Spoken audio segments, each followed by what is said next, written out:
आज हम लोग इस चैप्टर का बिल्कुल एक फ्रेश टॉपिक शुरू करने वाले हैं। उस टॉपिक का नाम है contribution of agriculture to the national economy, employment and output.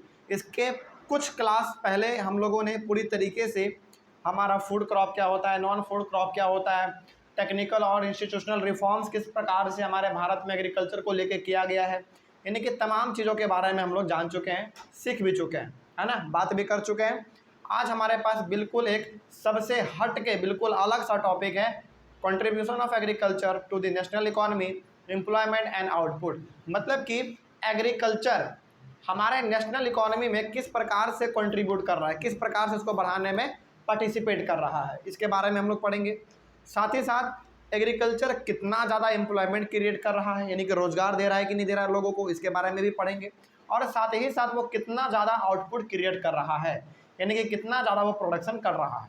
ठीक है, चलिए इतना कुछ जानने के बाद, यानी कि एग्रीकल्चर किस प्रकार से नेशनल इकोनॉमी को बढ़ाएगा हमारे इंडिया के, एम्प्लॉयमेंट कैसे जनरेट करेगा, आउटपुट वो कैसे देगा, इतना कुछ पढ़ने से पहले ना हम लोग थोड़ा बहुत अपने भारत देश के बारे में जितना जानते हैं एग्रीकल्चर को लेकर उसके बारे में बात कर लेते हैं। जैसे देखिए, आपको मालूम है कि शुरू से लेकर आज तक भारत एक कृषि प्रधान देश रहा है, यानी कि भारत को हम लोग क्या कहते हैं, कृषि प्रधान देश ही कहते हैं। यानी कि यहाँ पे एग्रीकल्चर बहुत ही ताबड़तोड़ होता है, शुरू से होता आ रहा है और आज भी होता है और आगे भी होता रहेगा, क्योंकि 70% जो पॉपुलेशन है हमारा वो लगभग एग्रीकल्चर में ही जुड़ा हुआ है। ठीक है, तो यहाँ पे जो लिखा हुआ है ना उसके बारे में हम लोग पढ़ेंगे। लेकिन पहले आप ये बताइए कि शुरू से लेकर आज तक हमारा देश कृषि प्रधान देश रहा है, यानी कि एग्रीकल्चर को यहाँ पे शुरू से इम्पोर्टेंस दिया गया है। तो क्या आप हमको बताइए कि क्या इंडिया के एग्रीकल्चर नेशनल इकोनॉमी को बढ़ाने में पार्टिसिपेट करता होगा, यानी कि एग्रीकल्चर के थ्रू क्या हमारा नेशनल इकोनॉमी आगे बढ़ा होगा? बिल्कुल बढ़ा होगा। क्या ये एम्प्लॉयमेंट जनरेट करता है? बिल्कुल करता है। अरे भाई, जब 70% आदमी, यानी कि 70% पॉपुलेशन हमारा एग्रीकल्चर में जुड़ा हुआ है, मतलब कि 70% लोगों को रोजगार मिला हुआ है। हालांकि इसमें भी 2-3 फैक्टर है, जैसे डिस्गाइज्ड अनएम्प्लॉयमेंट होता है ना, हिडन एम्प्लॉयमेंट होता है, उसके बारे में हम लोग कभी और बात कर लेंगे। लेकिन फिलहाल अभी आप ये समझिए कि 70% यदि पॉपुलेशन हमारा एग्रीकल्चर से जुड़ा हुआ है तो इसका मतलब ये हो गया कि वो कहीं ना कहीं एम्प्लॉयमेंट में है ना। और आउटपुट, जब कृषि प्रधान देश खुद है तो क्या आउटपुट नहीं देगा? बिल्कुल देगा, यानी कि ज़्यादा प्रोडक्शन करके देगा। तो जो लिखा हुआ है उसके बारे में हम लोग जानेंगे, लेकिन फिलहाल हम लोग अपने इंडिया के बारे में जो जानते हैं उतना से अनुमान तो ये लगा सकते हैं कि ये हमारे नेशनल इकोनॉमी को भी आगे बढ़ा रहा है, एम्प्लॉयमेंट भी जनरेट कर रहा है और हमको प्रोडक्शन भी ज़्यादा दे रहा है। चलिए अब बुक में क्या लिखा हुआ है इसके बारे में पढ़ लेते हैं। Agriculture is the backbone of the Indian economy. देखिए, हमारे यहाँ पे इंडिया में खास करके 3 सेक्टर है, प्राइमरी, सेकेंडरी और टर्शियरी। 3 सेक्टर होते हैं बेसिकली। तो प्राइमरी सेक्टर में हमारा क्या आता है? एग्रीकल्चर आता है। और एग्रीकल्चर जो है ना आपके तीनों सेक्टर का बैकबोन है, मतलब कि रीढ़ का हड्डी है। किसी भी कंट्री को चलाने के लिए कम से कम 3 सेक्टर का होना जरूरी है, नहीं तो फिर नहीं चल पाएगा। तो हमारे भारत में प्राइमरी, सेकेंडरी और टर्शियरी तीनों सेक्टर हैं। इसमें से सबसे पहला कौन सा है? प्राइमरी। और प्राइमरी सेक्टर में क्या आता है? आपका एग्रीकल्चर आता है। तो वहीं से आपका जो है ना बेस बनता है, प्राइमरी का भी, सेकेंडरी का भी और टर्शियरी का भी। तो यदि बेस ही आपका मजबूत नहीं होगा तो क्या आपका इकोनॉमी चल पाएगा? क्या आपका तीनों सेक्टर अच्छे से चल पाएगा? बिल्कुल भी नहीं चल पाएगा। तो इसलिए कहा गया है agriculture is the backbone of Indian economy. तो भारत के इंडिया यानी कि भारत का जो इकोनॉमी है उसका ये बैकबोन है, यानी कि रीढ़ का हड्डी है। तो बहुत अच्छा बात है ये, है ना। चलिए आगे बढ़ते हैं। फिर और क्या लिखा हुआ है? Agriculture provides employment and livelihood to the majority of the population. यदि हम लोग अपने भारत का बात करें तो भारत में एग्रीकल्चर एकमात्र ऐसा सेक्टर है जो कि एम्प्लॉयमेंट सबसे ज़्यादा क्रिएट कर रहा है और ज़्यादातर लोगों का जो पूरा जीवन यापन है वो भी एग्रीकल्चर पे ही डिपेंड है। ये भारत का हम लोग केवल बात कर रहे हैं, है ना। आगे, the contribution of agriculture in India's GDP is increasing over the years. यदि हम लोग पिछले कुछ सालों का डाटा पलट के देखेंगे तो आपको मालूम चलेगा कि भारत में, खास करके भारत में एग्रीकल्चर का जो कंट्रीब्यूशन रहा है जीडीपी में वो थोड़ा बहुत बढ़ा है। जीडीपी मतलब ग्रॉस डोमेस्टिक प्रोडक्ट। तो हमारे भारत में ग्रॉस डोमेस्टिक प्रोडक्ट का मतलब क्या कि आपके भारत में जो जो गुड्स एंड सर्विसेज प्रोड्यूस हो रहे हैं और उसका वैल्यू क्या है ना। तो वही ऑब्वियस सी बात है कि हमारा कृषि प्रधान देश रहा है, प्रोड्यूस यहाँ पे बहुत ज़्यादा होता है हमारा फसल, और जब फसल ज़्यादा प्रोड्यूस हो रहा है तो उसके ऊपर मुनाफा भी ज़्यादा मिलेगा। है ना। तो कहीं ना कहीं जीडीपी में हमारा जो है एग्रीकल्चर का कंट्रीब्यूशन ज़्यादा है, बढ़ रहा है। तो क्या इन तीनों पॉइंट को पढ़ने के बाद हम लोग कह सकते हैं कि नेशनल इकोनॉमी, एम्प्लॉयमेंट और आउटपुट तीनों, भारत का जो एग्रीकल्चरल सेक्टर है वो इन तीनों में पार्टिसिपेट कर रहा है, यानी कि कंट्रीब्यूट कर रहा है? बिल्कुल कर रहा है। तो इन तीनों में जो है हमारा किसी प्रकार से एग्रीकल्चर पीछे नहीं है। हाँ, वो अलग बात है कि कभी कभी इसमें उतार चढ़ाव होता रहता है, कभी नेशनल इकोनॉमी जो है नीचे आ जाता है, कभी एम्प्लॉयमेंट कम होने लगता है, कभी प्रोडक्शन भी कम होने लगता है, वो अलग बात है। लेकिन मोटा मोटी यदि हम लोग ऑन एन एवरेज देखें तो हम लोग ये अनुमान लगा सकते हैं कि हमारा जो एग्रीकल्चरल सेक्टर है वो कंट्रीब्यूट आगे, यानी कि बहुत ही आगे बढ़ चढ़ के कंट्रीब्यूट कर रहा है हमारे नेशनल इकोनॉमी में भी, एम्प्लॉयमेंट में भी और आउटपुट में भी, यानी कि प्रोडक्शन में भी। तो ये हमारा जो है एग्रीकल्चर का कंट्रीब्यूशन है। तो ये तीनों, इन तीनों के मामले में हमारा एग्रीकल्चर फिलहाल अभी आगे चल रहा है। आगे बढ़ते हैं। उसके बाद यहाँ पे इस्टेब्लिशमेंट ऑफ, अब यहाँ पे ध्यान से सुनिएगा कि इंडिया के एग्रीकल्चर को बढ़ाने के लिए क्या क्या मेजर स्टेप उठाए गए हैं। देखिए ध्यान से, पहला है establishment of Indian council of agricultural research, यानी कि ICAR। ये क्या करता है? एग्रीकल्चर से रिलेटेड जितने भी रिसर्च हैं वो सारे के सारे जो हैं इन्हीं के करने का काम है। किसका? Indian council of agricultural research. जैसे आप लोग कभी कभी देखते हैं ना, किसान अपने खेत का मिट्टी चेक करवाता है लैब में जाके, है ना, वहाँ से वो राय विचार लेता है कि हमारे मिट्टी के ऊपर किस प्रकार का फसल करना चाहिए, किस प्रकार का फसल नहीं उगाना चाहिए, है ना। तो बेसिकली ये जो आपका ऑर्गेनाइजेशन है Indian council of agricultural research, यानी कि ICAR, ये एग्रीकल्चर से रिलेटेड सारे रिसर्च को करता है ताकि इंडिया के फार्मर को ज़्यादा से ज़्यादा बेनिफिट पहुँचाया जा सके। ठीक है, आगे बढ़ते हैं। फिर उसके बाद एग्रीकल्चरल यूनिवर्सिटीज़, एग्रीकल्चर से जुड़ा हुआ हमारा यूनिवर्सिटी भी बहुत जगह पे खोला गया है जहाँ पे कि बच्चे एग्रीकल्चर का पढ़ाई करते हैं। ऐसा क्यों किया जा रहा है? ताकि हमारे भारत में एग्रीकल्चर को बढ़ावा मिले, है ना। उसके बाद वेटनरी सर्विसेज, वेटनरी सर्विसेज मतलब जहाँ पे कि जानवरों का इलाज होता है। तो क्या जानवर हमारे एग्रीकल्चर में नहीं आते हैं? क्या आते हैं। आप यदि एग्रीकल्चर का डेफिनेशन ध्यान से पढ़ेंगे तो आपको उसमें एनिमल भी इंक्लूड किया हुआ है।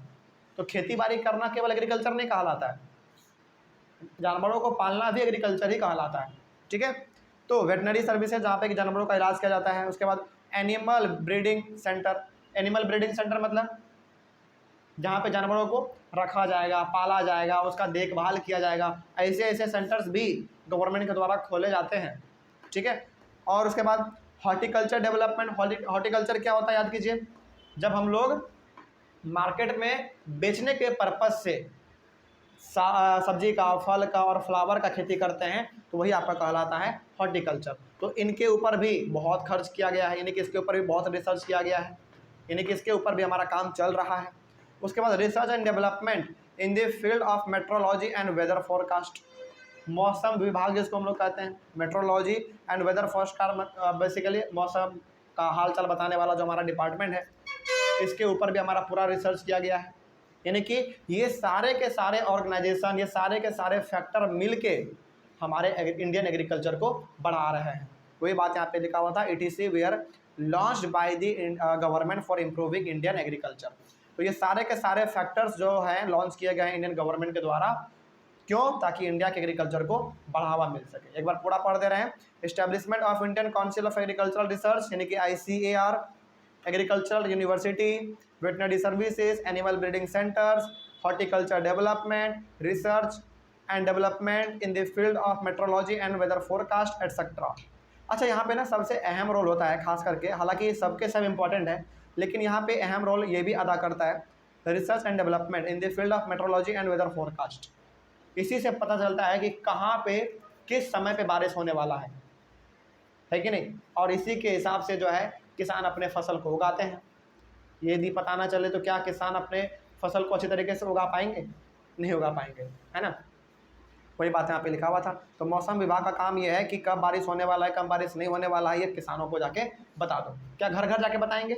नहीं, टेलीविज़न चला देंगे उसके लिए, रेडियो पे बता देंगे, है ना। आगे बढ़ते हैं। तो ये सारे के सारे हमारे जो हैं इनिशिएटिव गवर्नमेंट के द्वारा लॉन्च किए गए हैं ताकि हमारे इंडियन एग्रीकल्चर को बढ़ावा मिल सके। आगे बढ़ते हैं। Rural infrastructure was also improved bye the government.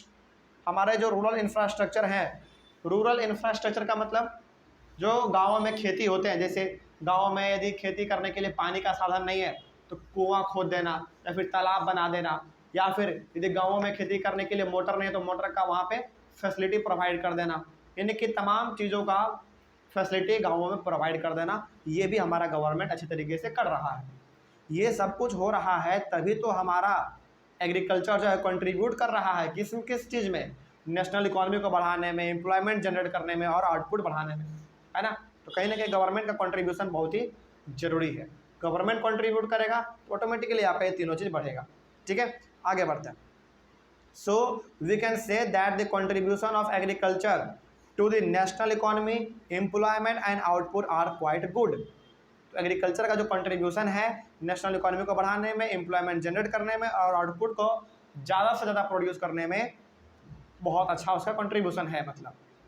ठीक है, इस फील्ड में हमारा जो एग्रीकल्चर है वो पीछे नहीं है। हाँ, वो अलग बात है कि कभी कभी उतार चढ़ाव इसमें आते रहता है, वो अलग चीज़ है, लेकिन ऑन एन एवरेज यदि हम लोग देखें तो हमारा जो कंडीशन अभी ठीक ठाक है। इसीलिए भारत को कृषि प्रधान देश कहा गया है, क्योंकि यहाँ पे किसी भी प्रकार का कभी भी एग्रीकल्चर में खास करके बाधा नहीं आता है। बहुत कम केस ही होते हैं जहाँ के एग्रीकल्चर में बाधा आ जाता है, लेकिन ठीक ठाक हमारा यहाँ पे चलता है। ठीक है, आगे बढ़ते हैं। उसके बाद यहाँ पे एक टॉपिक हमने यहाँ पे डिवाइड कर दिया है, चलिए इसके बारे में भी बात कर लेते हैं। छोटा सा टॉपिक है, हालांकि इस प्रकार का टॉपिक आपको सेपरेट करके बुक में नहीं मिलेगा, लेकिन हमने यहाँ पे डिवाइड कर दिया है, सेपरेट हमने अपने से क्रिएट कर दिया है ताकि आपको समझ में ज़्यादा आ सके और आप इसका आंसर भी कर सके जब एग्जाम में पूछा जाएगा तब। हमने टॉपिक बना दिया है problems faced by the Indian farmers. देखिए, यहाँ तक तो बेसिकली हम लोगों ने ये जाना, यहाँ तक में बेसिकली हम लोगों ने ये जान लिया कि इंडिया के एग्रीकल्चर का जो कंट्रीब्यूशन है नेशनल इकोनॉमी में, एम्प्लॉयमेंट में और आउटपुट में, वो बहुत अच्छा है, बहुत अच्छा है। लेकिन इसके बावजूद भी इंडियन फार्मर्स को कुछ ना कुछ प्रॉब्लम का सामना करना पड़ता है। वो क्या क्या प्रॉब्लम है इसके बारे में हम लोग पढ़ लेते हैं। तो टॉपिक आपका नाम हो सकता है problems faced by the Indian farmers. तो कौन कौन से प्रॉब्लम है, देखिए। Today Indian farmers are facing a big challenge from international competition. देखिए, होता क्या है ना कि हमारे भारत में अनाज का उपज हो रहा है, यानी कि इंडियन फार्मर पूरी तरीके से अनाज का फसल यानी कि अनाज का प्रोडक्शन वो कर रहा है, लेकिन यहाँ पे ना कंपटीशन ज़्यादा है। कब हो जाता है कंपटीशन ज़्यादा? जब हमारे विदेश वाले लोग भी इंडिया में आके अपने सामानों को बेचने लगते हैं। जैसे फॉर एग्जांपल मान लीजिए, सपोज कीजिए कि हमारे इंडियन फार्मर ने अच्छा से चावल, दाल, गेहूँ ये सब उगाया, बढ़िया से, बहुत अच्छे तरीके से उगाया, उसको कंपनी को जाके बेच भी दिया। कंपनी उससे बिस्किट, पार्ले जी बिस्किट, चॉकलेट, हॉर्लिक्स, बॉर्नविटा ये सब चीज़ बना रही है, सपोज कीजिए। लेकिन वही एक विदेशी कंपनी आके अपना चॉकलेट, बिस्किट, हॉर्लिक्स ये सब बेच रहा है और सस्ते दामों में बेच रहा है, तो बताइए लोग किसको खरीदेंगे? सस्ते वाले को खरीदेंगे, यानी कि फॉरेनर वाला जो आया है बेचने के लिए उसको खरीदेंगे। जब फॉरेनर वाले को लोग खरीदेंगे तो क्या इंडिया वाले के सामान को बिक पाएगा? इंडिया वाले सामान का क्या बिक्री हो पाएगा? नहीं हो पाएगा। जब इंडिया वाले सामान का बिक्री नहीं हो पाएगा तो क्या इंडियन कंपनी कभी भी इंडिया के फार्मर्स का सामान खरीदेगी? नहीं खरीदेगी भाई। जब उसका बिक ही नहीं पा रहा है तो वो मार्केट अपने बना के क्या सड़ाएगा वहाँ पे? नहीं ना। तो यहाँ पे जो है हमारे इंडियन फार्मर्स को थोड़ा बहुत कंपटीशन का सामना करना पड़ता है, ये एक चैलेंज है। इसको समझिएगा ध्यान से। इसको समझने के लिए हमें एग्जाम्पल फिर से बताना चाहेंगे, वही वाला जो हमने आपको बताया, क्योंकि इंपॉर्टेंट है। समझिए, हमारे इंडियन फार्मर किस होप में खेती करते हैं? इस होप में खेती करते हैं कि बड़े बड़े कंपनी वाले हमारे अनाजों को खरीद लेंगे अच्छे खासे दाम में, और उससे जो भी उनको बनाना होगा वो बनाएगा, चाहे चॉकलेट बनाए, हॉर्लिक्स बनाए, बॉर्नविटा बनाए, कुछ भी बनाए, वो अपना बनाएगा। वो बना भी रहा है, सपोज कीजिए वो बना भी रहा है, लेकिन वही एक विदेशी कंपनी आके अपने सामानों को यहाँ पे सस्ते दामों में बेच रहा है। तो क्या हमारे इंडिया के बनाए हुए प्रोडक्ट्स में किसी भी प्रकार का बिक्री हो पाएगा? नहीं हो पाएगा। अब जब बिक्री नहीं हो पाएगा तो क्या इंडिया के बड़े बड़े कंपनी हमारे इंडियन फार्मर्स के क्रॉप को खरीदेंगे, फसल को खरीदेंगे? कभी नहीं खरीदेंगे। और जब नहीं खरीदेंगे तो उनका फसल पूरी तरीके से बर्बाद हो जाएगा। इस मायने में जो है हमारे इंडियन फार्मर्स को कंपटीशन का सामना करना पड़ता है, इंटरनेशनल कंपटीशन। ठीक है, आगे बढ़ते हैं। There is a decline in public investment in agriculture, specially in irrigation, power, rural roads and market. देखिए, अब यहाँ पे ना पब्लिक इन्वेस्टमेंट घट गया है। पब्लिक इन्वेस्टमेंट मतलब पब्लिक इन्वेस्टमेंट का मतलब पब्लिक नहीं, पब्लिक इन्वेस्टमेंट का मतलब ये हो गया कि गवर्नमेंट जो है अब अपना थोड़ा बहुत योगदान कम दे रहा है एग्रीकल्चर में। जैसे पहले क्या होता था ना कि एग्रीकल्चर को बढ़ावा देने के लिए पहले गवर्नमेंट भी सपोर्ट करती थी। जैसे इरिगेशन फैसिलिटी तैयार कर देना, है ना, बिजली में यदि मान लीजिए बिजली बहुत महंगा है तो उसका सस्ता कर देना, गांव के रोड को बना देना, मार्केट तैयार कर देना, ये सब पहले गवर्नमेंट करती थी। लेकिन अब जो है किसानों को एक नया समस्या क्या सामना करना पड़ रहा है, ये कि गवर्नमेंट जो है ना ही इरिगेशन फैसिलिटी प्रोवाइड कर रही है, ना ही वो बिजली को सस्ता कर रही है, ना ही वो रोड बना रहा है गाँवों में, ना ही वो मार्केट क्रिएट कर रहा है। तो ये सारा का सारा प्रॉब्लम किसको फेस करना पड़ रहा है? किसानों को फेस करना पड़ रहा है। बात समझ में आ रही है? चलिए, तो ये सेकंड प्रॉब्लम था। उसके बाद subsidy on fertilizers is decreased due to this the cost of production is increased. पहले सब्सिडी मिलता था, सब्सिडी मतलब छूट मिल जाता था। जैसे मान लीजिए कोई फर्टिलाइजर है, यानी कि कोई केमिकल है जिसको कि खेत में इस्तेमाल करना है, और उसका जो है एक बोरी मान लीजिए 1000 रुपये का आ रहा है, तो पहले गवर्नमेंट क्या करती थी, उसको 800 रुपये में या फिर 700 रुपये में दे देती थी। लेकिन अब क्या कर रही है गवर्नमेंट, उस सब्सिडी को हटा दिया, 1000 रुपये का है तो 1000 रुपये में ही आपको मिलेगा। तो क्या इस प्रकार से हमारा जो कॉस्ट ऑफ प्रोडक्शन है क्या वो बढ़ेगा कि नहीं बढ़ेगा? यानी कि फसल को तैयार करने में उसका पैसा ज़्यादा लगेगा, है ना। तो ये तीसरा प्रॉब्लम हो गया, ठीक है। तो यहाँ पे गवर्नमेंट को क्या करना चाहिए, यहाँ पे गवर्नमेंट को सब्सिडी जारी रखना चाहिए, कंटिन्यू करना चाहिए। मतलब कि यदि कोई सामान एग्रीकल्चर में जो कि इस्तेमाल होगा, ऐसा कोई सामान जो कि एग्रीकल्चर में इस्तेमाल होगा, यदि वो महंगा है तो उसको सस्ते दामों में दे देना चाहिए, ताकि हमारा जो किसान है कम पैसे में खेती कर सके, ठीक है। आगे उसके बाद चौथा प्रॉब्लम है reduction in import duties on agricultural products create a problems to the farmers in the country. अब यहाँ पे रिडक्शन इन इम्पोर्ट ड्यूटीज का मतलब क्या हुआ? देखिए, कोई भी विदेश वाला आदमी, यानी कि कोई भी फॉरेनर कंपनी कोई भी सामान यदि हमारे इंडिया में आके बेचता है ना, तो इंडियन गवर्नमेंट उसके ऊपर टैक्स लेती है। उसी को हम लोग कहते हैं इम्पोर्ट ड्यूटीज। समझिएगा ध्यान से। मान लीजिए कोई चाइना का कंपनी है, और यदि चाइना का कंपनी भारत में आके कोई अपना सामान बेचना चाहेगा, तो इंडियन गवर्नमेंट उसके ऊपर क्या करेगी? टैक्स लगेगी। उसी टैक्स को हम लोग कहते हैं इम्पोर्ट ड्यूटीज। लेकिन गवर्नमेंट क्या कर रही है? इम्पोर्ट ड्यूटी कम ले रही है। कम ले रही है मतलब टैक्स उससे कम ले रही है। अब जब भाई टैक्स कम ले रही है तो ऑब्वियस सी बात है कि हर एक विदेशी कंपनी क्या चाहेगा कि भाई देखो हमको जो है विदेश, यानी कि हर एक विदेशी कंपनी ये चाहेगा कि इंडिया में जो इंडियन गवर्नमेंट है वो हमारे सामानों के ऊपर क्या कर रहा है? टैक्स बहुत ही कम ले रहा है, तो चलो इंडिया में ही जाके अपने सामान को बेचेंगे। समझिएगा, इसके पीछे लॉजिक है। लॉजिक ये है कि हमारे इंडिया में कोई भी फॉरेनर कंपनी सामान को बेचने के लिए आती है तो गवर्नमेंट उसके ऊपर टैक्स लेती है, उसी को हम लोग कहते हैं इम्पोर्ट ड्यूटीज। लेकिन गवर्नमेंट टैक्स इतना कम लेती है कि हर एक विदेशी कंपनी क्या चाहता है कि इंडिया में जाके अपने सामानों को बेचे, क्योंकि टैक्स उसको कम देना पड़ेगा, और उनको टैक्स जब कम देना पड़ेगा तो प्रॉफिट उनको ज़्यादा होगा, है ना।